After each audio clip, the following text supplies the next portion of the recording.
अगर आप भारतीय जनता पार्टी के लोगों का गिरता हुआ आत्मविश्वास देख लें तो आप समझ जाएंगे कि जनता का आत्मविश्वास इनको बाहर करने का कितना ज्यादा है।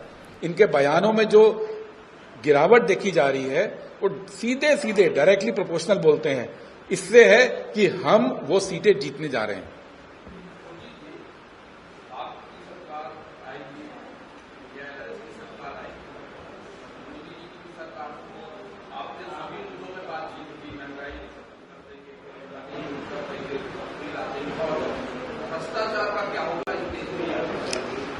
भ्रष्टाचार को हटाने के लिए पहली चीज क्या है?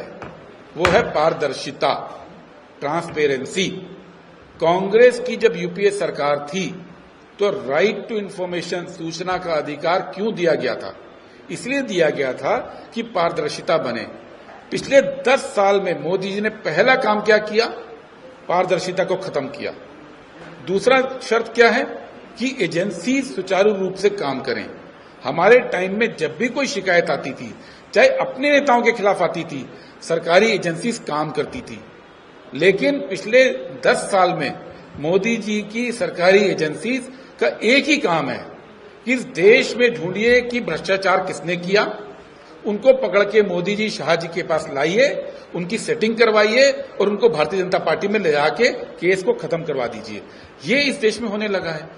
अगर भ्रष्टाचार की बात करें, 10 साल इस देश में सबसे ईमानदार प्रधानमंत्री के रूप में देश ने डॉक्टर मनमोहन सिंह को देखा। सबने आपने देखा क्या बोला गया उनके खिलाफ?